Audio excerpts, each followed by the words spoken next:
Welcome to Alaska Weather, a production of Alaska Public Media and the National Weather Service, Alaska Region. Produced and broadcast daily from the studios of KAKM, Alaska Weather provides complete forecasts, public, marine, and aviation for all of Alaska. Alaska Weather is made possible by the following sponsors. If you're interested in serving on your local Federal Subsistence Regional Advisory Council, the deadline to apply is Friday, February 3rd.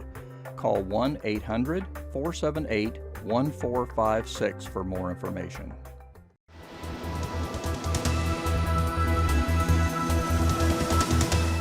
The National Weather Service. Hello and welcome to this Sunday's edition of Alaska Weather. I'm Dave Percy. Up on the advisory chart here, northern Bristol Bay winter weather advisory coming in later tonight and into tomorrow as wind and snow start to increase. Gusty east winds, snow and blowing snow, reducing visibility to a half mile or less at times. And then also a winter weather advisory here from Yakutat eastward across the northern panhandle, looking for 4 to 8 inches of snow overnight tonight and into tomorrow morning. Satellite imagery here shows clouds moving north and northwest, but on the last couple of frames you can see it kind of enhancing here over the southeast coast, and precipitation on the increase, snow over the northern areas back to the west, and then clearing out. Still a little bit of light snow going on over northern Cook Inlet throughout the day, but clearing out back to the west here into the Kenai area and southern Cook Inlet, and that actually pushing northeastward gradually into the afternoon, and currently with mostly clear and temperatures well below zero across much of the western interior areas from northern Bristol Bay all the way up to the Brooks Range there, and then more clouds through here as that upper level trough here and that south to north flow keeps the clouds in that area, but it's all shifting off to the east. Back to the west, big storm centered near the central Aleutians. Lighter winds today with milder temperatures up around 40, and that milder weather pushed over to Nikolsky, but ahead of the front right through here, blizzard conditions occurring all day long with strong winds on Alaska, Dutch Harbor, and that shifting into the Alaska Peninsula this afternoon, where winds were gusting 50 to 60 miles an hour here. Cold Bay back toward Falls Pass earlier this afternoon, maybe higher than that currently. And on Alaska, on Dutch Harbor, the observing site there recorded peak gust of about 75 miles per hour here, just about as the front was pushing through. Quarter-mile visibility, snow, blowing snow there. That same sort of pattern occurring also across the Pribilof Islands. The winds not quite as strong as they were down here to the south, and then strong northerly winds coming back in with the colder air, so snow and blowing snow occurring from about Kiska Island out toward Shemya. And otherwise, northern Bering Sea still in light wind conditions, but winds increasing all across this area on out to the southwest coast. Fair skies, Kodiak Island, up across the Gulf of Alaska and into Prince William Sound today. Again, just this leftover moisture here from the snowstorm that moved in late Friday night and Saturday, early Saturday here over south central Alaska. It's really dissipated, but that band kind of held in place and is still just about where it's been, but just a lot weaker and more dissipated now. On the chart, again, just some leftover snow showers today, south central Alaska, Kenai Peninsula areas, and then also this moisture bringing snow up over the northern southeast coast this afternoon on the increase, but over the interior, not a lot going on. The coldest temperatures right through this area this morning, dropping 50 to 55 below in some locations right through here, and milder up to the north with some light snow, or actually just a few flurries there on the western Arctic coast in this area with patchy fog. Better conditions though to the east, and then you can see the very tight pressure field along and advance of this front here as it pushes eastward to the Aleutians. So strong winds already into the Alaska Peninsula, as I mentioned. Blizzard conditions, the Pribilofs back down to the eastern Aleutians, and then break over Adak and Atka, and then back into the wind and snow towards Shemya. Well, those conditions will improve probably in the next couple of hours here if they haven't already for the Unalaska Island area. Front will push eastward and strong winds starting out with snow and blowing snow, but again gradually warmer conditions, so that'll tend to mix with rain as temperatures go up, and then that whole mess spreading toward Kodiak Island and eventually snow getting up into northern Bristol Bay, but the snow-blowing snow continuing for the Pribilof Islands, and that'll come right back around into the far western Aleutians. Otherwise, just look for maybe an increase in the clouds, or variably cloudy skies actually tonight. South central Alaska, wherever it clears out, could easily fall below zero once again right up into the valley areas. And a cold night once again after a cold day today through all of the western interior. A few more clouds, maybe some flurries there on the western north slope, possibly the western Arctic coast. Otherwise, high pressure, light winds controlling the weather there. Did have a wind chill advisory out in the eastern Arctic coast today for south winds 10 to 20 miles per hour, giving wind chills of about 55 below. But that's now ended and should stay pretty light on the winds there until probably Tuesday afternoon. Start pick up the west winds there on the east side, maybe up to 25 miles per hour, higher gusts. Otherwise, as I mentioned, a few snow showers still lingering around Prince William Sound. Otherwise, decreasing clouds here from the Cook Inlet area. Also look for a gradual decrease in the clouds up over the Tanana Valley, but maybe a little bit of flurries hanging on to the Eagle area, possibly most of that off into Canada. And then areas of light snow here with the winter weather advisory is out for tonight from Yakutat up into the Wrangell Mountains and on over across the northern southeast coast. Lighter, more showery precipitation down to the south, also possibly a mix. And again, looking for 6 to 8 inches of snow to fall in those advisory areas by tomorrow morning. And then for tomorrow into the afternoon, a trough here, rain and snow showers south, snow showers up to the north and back to the west. Southeast flow now beginning to bring the temperatures up along the Gulf of Alaska, North Gulf Coast areas. Can be right on the rain-snow edge for Kodiak Island with those southeast winds. But once that front pushes through, it'll be all rain. And easterly to northeasterly winds keep the cold air north of the frontal boundary here, pulling it out of the interior. So snow and blowing snow possible yet along the southwest coast with the winter weather advisories out for northern Bristol Bay, and the strong winds now shifting eastward. So you'll be back into the cold north winds with numerous snow showers, reduced visibilities moving into Adak and Atka while conditions improve back to the west. A little bit more wind here now across St. Lawrence Island, Yukon Delta coast, but not all that strong actually with dry conditions. Could be mostly clear with a few clouds here up into the Bering Strait, but dry conditions once again over the interior areas all the way over to the east side. Maybe a few flurries there, extreme eastern Arctic coast, and again possibly as far south as Eagle. Otherwise, for Tuesday, this low will come gradually northward here, and this front will also swing inland but weaken considerably. In fact, especially as it crosses the Alaska Range, there probably won't be any precipitation with it at all. Could be a band up here along the Brooks Range on the south slopes of the mountains. Dry for the Arctic coast and north slope. A little bit of increase in the northeast winds here for the northwest coast and the Chukchi Sea, but nothing too significant, and it'll stay dry with some clearing.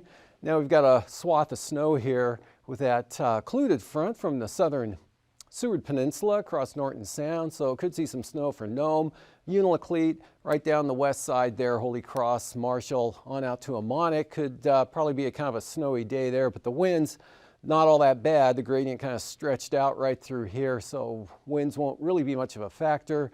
Improving there for Bristol Bay. Rain and snow at times for the Alaska Peninsula with occasional rain, Kodiak Island as this trough swings northeast, picking the winds up a little bit, but not too bad there.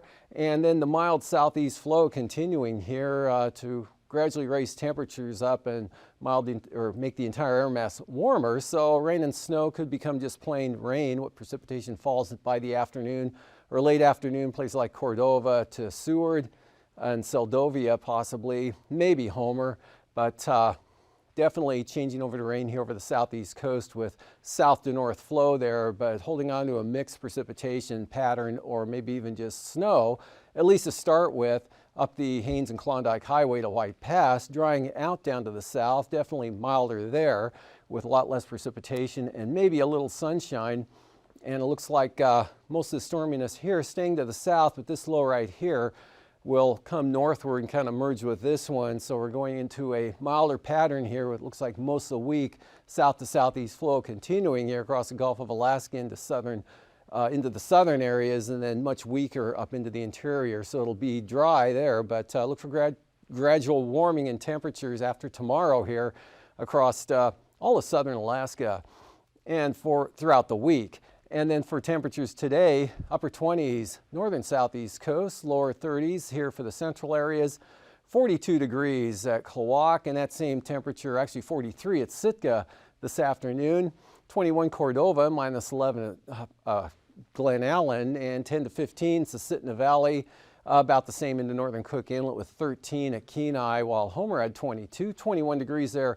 Kodiak, AKwx just 17, and then up in the Tanana Valley, again, temperatures contrasted, or actually all through the interior from east to west with minus 33 up at Fort Yukon, and then 47 below this afternoon at Bettles, while Fairbanks had minus 26, Tanana sitting at 40 below, and Ambler at 44 below, minus 27 Anatuvik, and 25 to 30 below here for the eastern central Arctic coast to 15 below or so on the west side, and then back down into the mid-minus 30s. That's Kivalina with minus 33, Kotzebue minus 31, Shishmaref at 17 below, while Nome was right around minus 20. That temperature also matched here at McGrath, 21 below there, with pretty uniform readings right on down toward Bethel, and Monik at minus 18, and McCormick at minus 6. The Aleutians didn't have a temperature today out at Chimia, as well as no wind reports. Otherwise, Adak was around 40, rising to 40 at Nikolsky, 34, so just edging above freezing now at Dutch Harbor, mid-20s, mid to upper 20s, Pribilofs, and 30 degrees of False Pass, cools down to minus 9 at Pilot Point or at King Salmon, 10 below. And for the lows tonight here, as low as 15 below northeastern Bristol Bay, mid-20s down the peninsula to Cold Bay, and upper 20s to upper 30s here for the southeast coast. And again, temperatures well below zero. Could be areas once again, since where the skies remain clear, that could drop to near a little below 50 below zero. Otherwise, 25 to 45 below about sums it up here west and north of the Alaska Range. And again, temperatures should fall below zero if you get the clearing here for the Matanuska-Susitna Valley, Cook Inlet, Anchorage area, and definitely into the Copper River Basin. Highs for tomorrow, below zero in the interior to the north, milder conditions Bristol Bay and Alaska Peninsula, about the same in the Panhandle. Flying weather, pretty good here over the interior, some lingering IFR over the northern Panhandle, and then IFR spreading eastward to Kodiak Island. Late tonight, by tomorrow, spreads into the Gulf of Alaska now and lifts northward a little bit here, and then back down into the eastern Aleutians. Good conditions over the interior, lingering IFR mostly around Lynn Canal to the pass. Anatuvik, Adigan, VFR becoming marginal for the Alaska Range. Western Alaska Range, rainy, also becoming marginal throughout the day. Windy though, VFR, Isabel, Mentasta, all VFR. Tanita, IFR becoming marginal. Portage, VFR becoming IFR, but Chilkoot and White, IFR. Freezing level, 2,000 feet. Alaska Peninsula, the Aleutians, southern southeast coast. Icing, occasional possible moderate rime icing here in the shaded area, southern Kenai Peninsula coast into Fognak Island, and that of course tonight slipping up like that by tomorrow afternoon. And the jet stream here, south to north flow here, coming in across southern Alaska, and 9,000 foot winds, really strong, south to southeast 55 to 60 knots, northeast 35 to 40 knots coming off the coast there, lighter for the Panhandle. And then for 3,000 feet, 45 to 50 knots coming in across the central Aleutians, southeast 35 to 45, Bristol Bay and Kodiak Island. And turbulence-wise, occasional moderate chop, Kodiak up into the southern Kenai Peninsula, back across Bristol Bay, Yukon-Kuskokwim Delta to St. Lawrence Island. Lighter, smoother conditions here to the northeast and on down the southeast coast. And after the break, I'll be back with a look at the marine forecasts.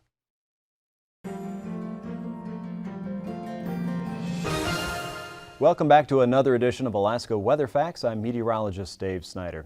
As you well know, you can get forecast information for any day of the week. Today, tonight, tomorrow, out to 6 or 7 days. It includes the high and low temperature, the wind direction, the chance of rain or snow in your part of Alaska. But did you know that there is information available to forecast out to 2 weeks? So the question is, how would you use that information? And here to answer that question today and tell us a lot more about climate services from the U.S. National Weather Service Alaska region is Rick Thoman. He's the program manager for the Climate Science and Services. And Rick, thanks for joining us today. Thanks for having me, Dave. How would we use information that is out to 2 weeks instead of just the high and low and the chance of rain? Well, Dave, as we move out in time, of course, forecasts become more uncertain. So as we move into that second week from now, we're not looking at specific highs or lows or precipitation amounts at any given place. What we can do with the state of the science at this point is get a handle on patterns. So we can say things like increased chances for stormy weather in the Bering Sea in 2 weeks, or we've been in a cold weather pattern, looks like 8 to 10 days from now, that pattern's going to change. Those are the kind of forecasts that we can currently make in that second week. So you're increasing lead time for perhaps big or small weather events and telling us the likelihood of maybe more coastal storms or wind events in some areas? Those are the kinds of things that that we hope to be able to let Alaskans know in the second week forecast. And if you have an activity or an event that you would find that kind of advance notice useful, whether it's moving stuff off of the beach, whether to go out hunting or to come back from camp, those kind of decisions, the week 2 provides the opportunity for you to get a handle on that kind of information. Okay. What other type of weather impacts that we're familiar with might Alaskans use climate services for? Well, in the forecast realm, we can go provide some information from this week 2, say the 8 to 14 day period, on out to the monthly and even seasonal time scale. Now, those monthly seasonal forecasts are still kind of just really very much pattern dependent, and the amount of detail that we can provide at this point is still pretty limited. Generally, indications of how temperature and precipitation will fall in maybe above normal, below normal kind of range.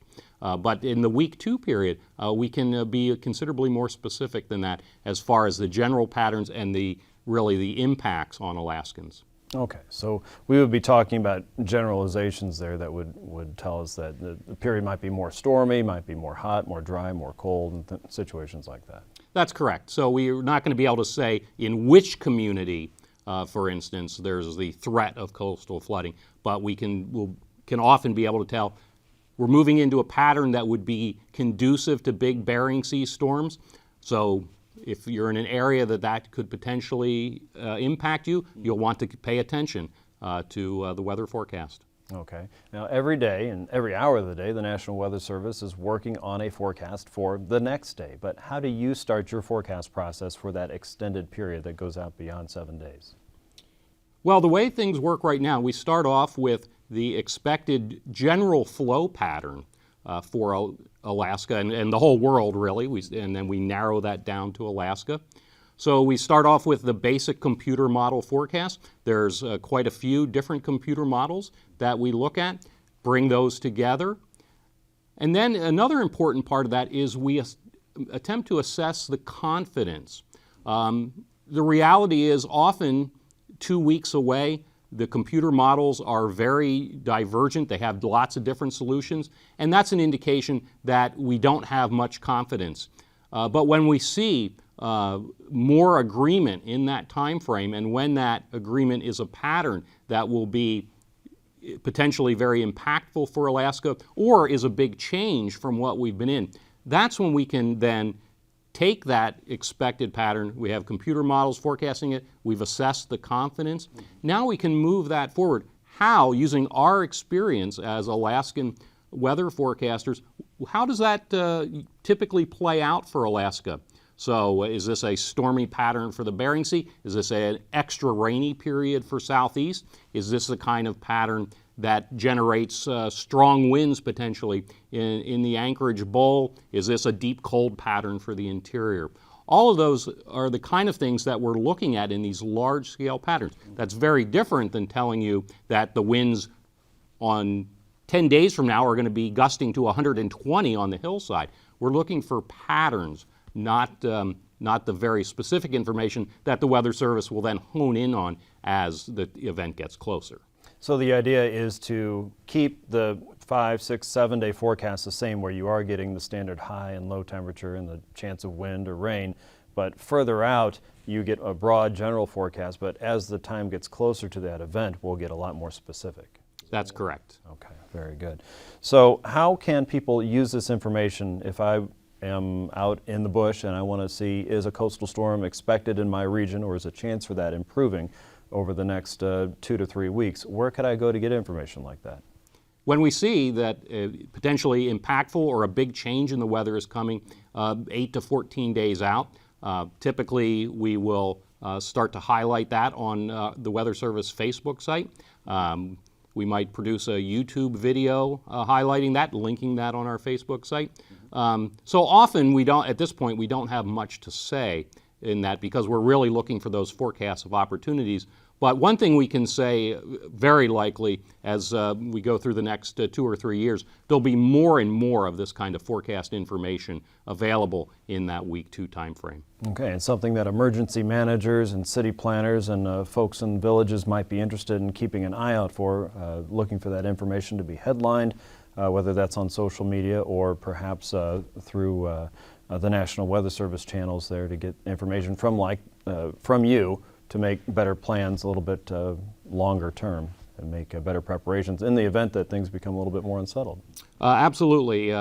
Climate Services with the National Weather Service Alaska region is talking to the state of Alaska every week, apprising them of that 2-week outlook, and on the social media side, we are working to keep Alaskans informed so that when we think we have some confidence in a high impact or a big change, that's the best way right now for folks to find out about that.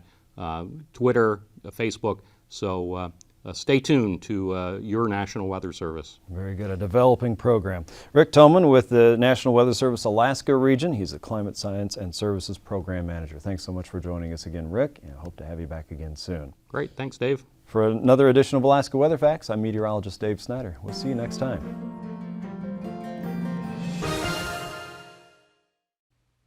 Welcome back. Well, light winds here along the coast tomorrow, then late tomorrow. Small craft advisories will start to develop there over the central and southern inside waters, and it'll hold. Once it does pick up to that, it'll hold through Tuesday, 25 to 30 knots. Big increase here out on the coast now. Minimum gales on the south coast, 40 knots southeasterlies on the north coast. And for Prince William Sound, Cook Inlet, northeast 15, small craft advisories the North Gulf Coast, gales for the Barren Islands and Kodiak, as well as Kamishak Bay. Tuesday, bring them down a little bit, southeast at about 30 for the Barren Islands and east side of Kodiak, small craft advisory Shelikof Strait, 15 to 20 for Cook Inlet, east 20 Prince William Sound, and southeast 25 North Gulf Coast, northeast 40 for Bristol Bay tomorrow, and then southeast 40 from Sitkinak to Castle Cape, and then winds diminishing as you head west here in the afternoon. And then for Tuesday, southeast 15 there for the peninsula, and now just 25 knot winds from Castle Cape on up to Sitkinak. For the Aleutians, 40 to 50 knot winds from the north-northwest here, actually from Shemya all the way over to Atka, and then small craft advisories from there eastward from varying directions. And then on Tuesday, we've got north to northwest or northwest winds, 15 to 20 for the Fox Islands. Lighter winds still out of the north, though, for the central Aleutians, and then small craft advisories for the far western zone. Southwest coast, good gales tomorrow. Northeast, 35 to 40 knots, seas 13 feet in the open water areas. Storms early in the day, coming down in the afternoon for the Pribilofs, northeast 40 for the northern Bering Sea. And then north winds 30 knots for St. Lawrence Island on Tuesday. Pretty uniform wind pattern now here across the Bering Sea, but lighter, more variable here to the south with east at 20 coming out of Kuskokwim Bay. Well, we've got north winds at 20 for the Pribilofs with still 9-foot seas. Up along the Arctic coast, pretty light easterly drift up there tomorrow, 5 to 10 knots, the entire stretch of the coastline, turning northeast from Cape Beaufort at 15 all the way down to the Bering Strait. And then for Tuesday, those pick up a little bit here with northerly winds at 20 knots, and then the western coast northeast at 20. 15 knots out of the east for the central coast here, but the winds increasing as you head east up to, well, brisk wind advisory levels there in that far eastern zone. And for tonight, not a lot going up there weather-wise tonight. Light winds, maybe some variable clouds and some possible flurries up there, but nothing significant. Dry, cold over the interior again tonight with decreasing clouds, temperatures falling back below zero here for south central Alaska. And then winter weather advisory, Yakutat eastward across the northern panhandle for 4 to 8 inches of snow, showers to the south, and conditions improving right now for the eastern Aleutians, but deteriorating for the Alaska Peninsula.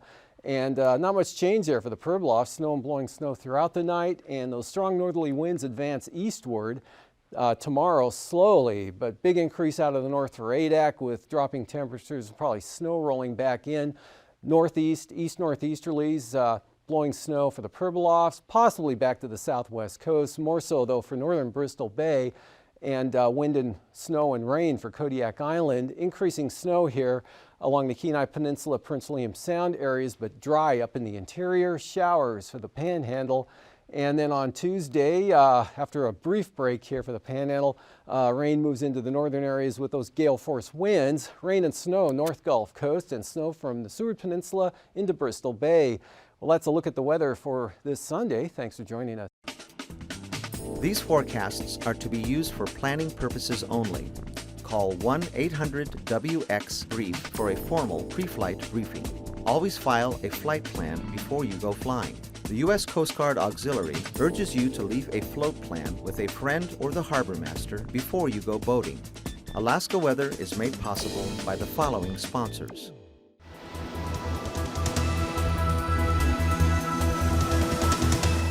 The National Weather Service. If you're interested in serving on your local Federal Subsistence Regional Advisory Council, the deadline to apply is Friday, February 3rd. Email subsistence@fws.gov for more information.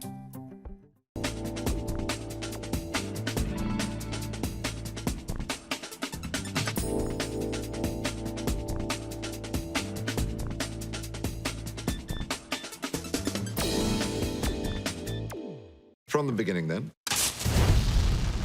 From the sky to the sea.